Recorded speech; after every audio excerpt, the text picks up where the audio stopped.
30년 일하고 은퇴했는데 쉬는 법조차 몰랐습니다. 솔직히 말해서요. 난 퇴직하면 그날부터 바로 자유를 느낄 줄 알았어요.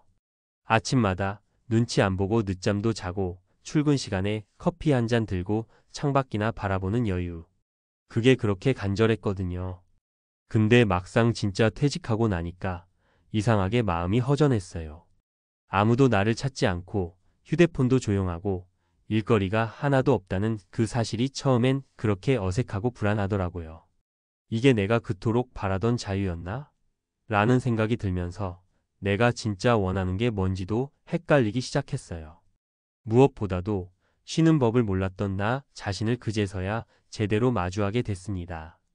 평생 일만 하다 보니 뭘 해야 쉴 수 있는지조차 모르겠는 거예요. 그냥 가만히 있는 건 괜히 게으른 것 같고 하루 종일 아무 일도 안 하면 내가 이렇게 살아도 되나 싶고 몸은 쉬고 있는데 마음은 불안하고 그러니까 쉼이 아닌 거죠. 은퇴 후에도 바쁘게 살아야 한다는 강박. 많은 분들이 공감하실 거예요. 우린 너무 오래 일을 해야 가치가 있다. 바쁘게 살아야 생산적이다는 식으로 살아왔어요. 그래서 은퇴한 뒤에도 뭔가 계속 해야 할 것 같은 압박이 따라 붙습니다. 누군가는 바로 자격증 학원에 등록하고 누군가는 은퇴 창업이라는 이름으로 또 다른 고생을 시작하죠. 문제는 이게 본인의 진짜 욕구가 아니라는 겁니다. 퇴직 후 6개월 만에 심리 상담을 받으러 왔던 한 63세 남성분이 있었어요.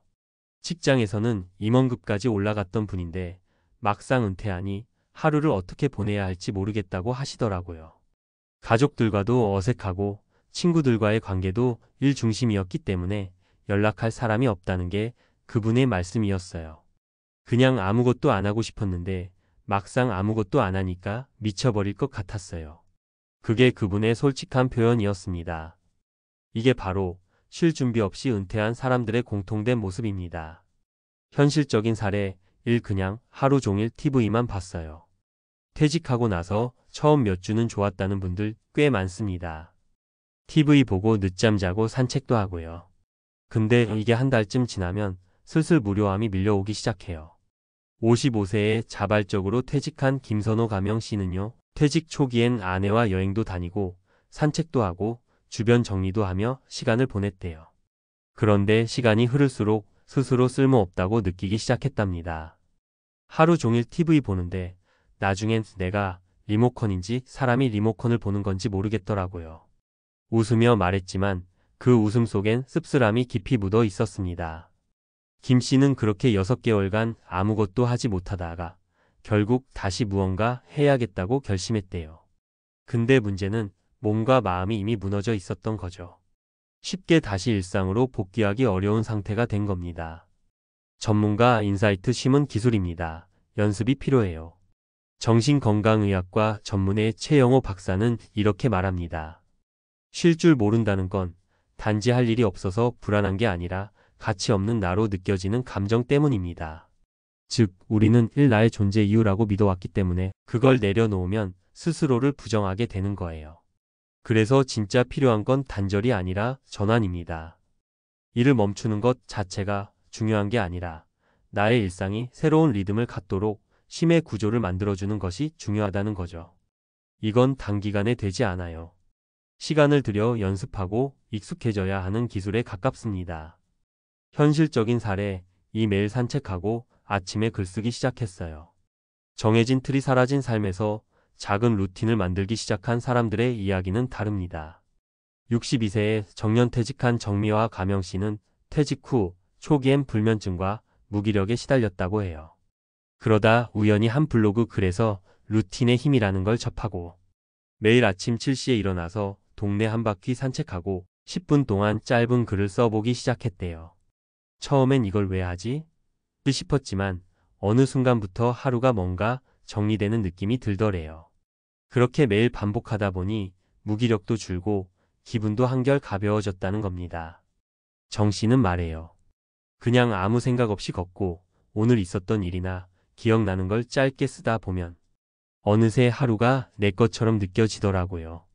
이처럼 나만의 리듬을 찾는 게 곧 쉼의 시작입니다. 현실적인 사례 3. 나는 퇴직 후 1년 동안 아무것도 하지 않기로 했다.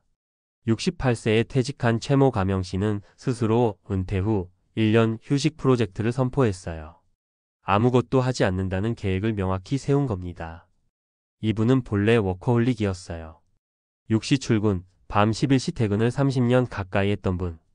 그래서 은퇴 후에는 당연히 뭔가 해야 할 줄 알았대요.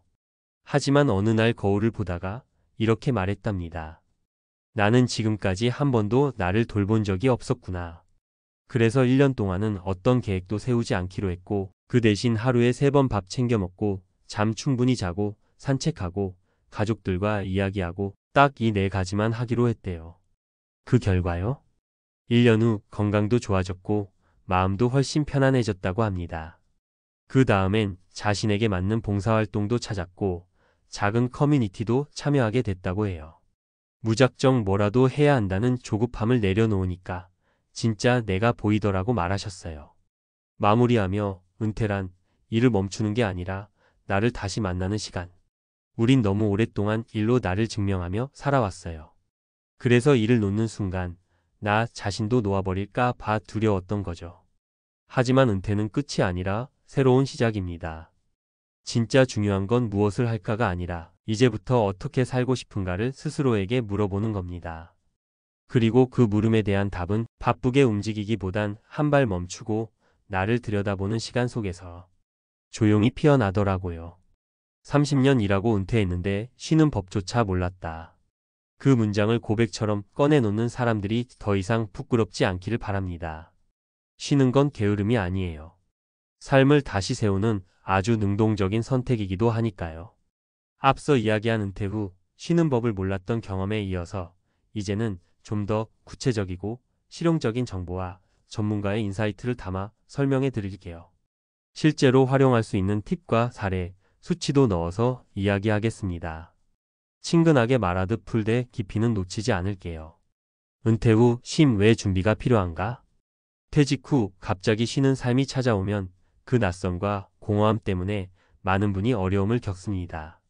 심리학 연구에 따르면 은퇴 후 정신적 어려움을 겪는 사람의 비율이 적게는 20%, 많게는 40%까지 이른다고 해요.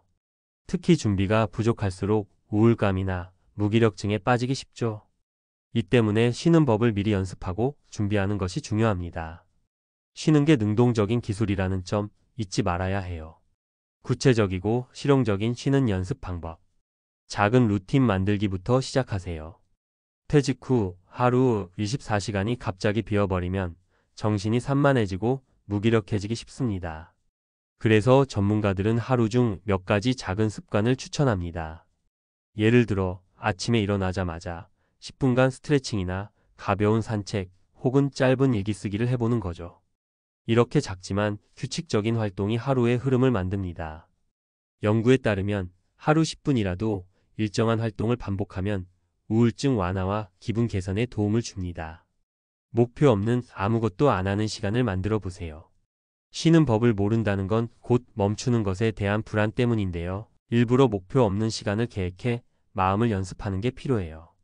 예를 들어 하루에 30분 정도는 스마트폰도 TV도 끄고 멍 때리는 시간을 가져보세요. 아무것도 하지 않아도 괜찮다는 마음을 익히는 거죠. 이 시간을 정해놓으면 처음엔 불안해도 점차 편안해지고 자기 내면과 대화하는 법도 배우게 됩니다. 사회적 관계 유지가 가장 중요합니다. 은퇴 후 고립은 심리적 위기를 불러옵니다. 따라서 가까운 가족, 친구, 동료들과 꾸준히 연락하고 만나는 습관을 들이세요. 혹시 어렵다면 지역 커뮤니티, 봉사활동, 취미 모임 등 소규모 그룹에 참여해보는 것도 좋아요. 연구에 따르면 은퇴 후 사회적 활동을 꾸준히 하는 사람이 그렇지 않은 사람보다 우울증 위험이 30% 이상 낮다고 해요. 현실 사례 쉬는 연습으로 다시 삶을 찾은 김선호 씨 이야기. 앞서 소개한 김선호 씨는 퇴직 후 초반 무기력에 빠졌지만 전문가, 상담과 자기 주도적인 쉬는 연습을 시작했습니다. 김 씨가 택한 방법은 아침 15분 산책과 매주 한 번 친구와 점심 모임이었어요. 처음엔 의무감 같은 마음도 있었지만 3개월 뒤부터 몸과 마음이 훨씬 가벼워졌습니다. 또 쉬는 시간엔 그냥 창밖을 바라보거나 차 한 잔을 음미하는 멍 때리기도 규칙적으로 실천했죠. 그 결과 김 씨는 6개월 만에 무기력에서 벗어나 은퇴 생활에 적응할 수 있었습니다. 수치로 보는 쉬는 법의 효과. 하루 10분 규칙적 활동 우울감 1525% 감소 국제심리학 저널 2020년 사회적 활동 유지 시 인지 기능 저하 위험 2030% 감소 미국 노년학 연구 2019년 목표 없는 휴식 시간 확보 스트레스 지수 20% 이상 감소 한국정신건강연구 2021년 이런 수치들은 은퇴 후 쉬는 법이 단순히 멈춤이 아니라 건강한 삶을 유지하는 중요한 기술임을 보여줍니다. 주의해야 할 점과 팁. 쉬는 시간이 길어질수록 불안은 커질 수 있습니다.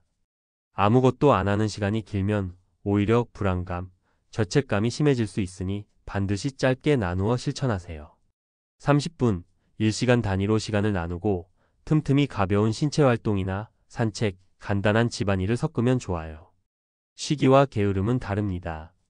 쉬는 것은 자기 몸과 마음을 돌보는 능동적인 행위이지만 게으름은 회피나 방치가 될 수 있습니다. 자신의 감정과 신체 상태를 꾸준히 점검하며 균형을 맞추는 게 중요해요. 필요하면 전문가 도움을 받으세요. 우울감이나 불안이 오래 지속된다면 정신건강의학과 전문의나 상담사의 도움을 적극 권장합니다. 은퇴는 누구에게나 큰 전환점이고 혼자 감당하기 어려운 감정이 올 수 있으니까요. 마치며 쉬는 법도 훈련입니다. 은퇴 후 진짜로 필요한 건 무작정 쉬는 게 아니라 어떻게 쉬느냐입니다. 쉬는 게 두려운 분들도 많지만 조금씩 작게 시작해 나만의 리듬을 만들어가는 게 답이에요. 30년 일하고 은퇴했는데 쉬는 법조차 몰랐다는 솔직한 고백에서 출발해 이제는 구체적이고 실용적인 쉬는 법을 연습하고 나에게 맞는 쉼의 방식을 찾아가길 바랍니다. 쉬는 것도 기술이고 그 기술을 익히면 더 행복한 은퇴 생활이 기다리고 있으니까요.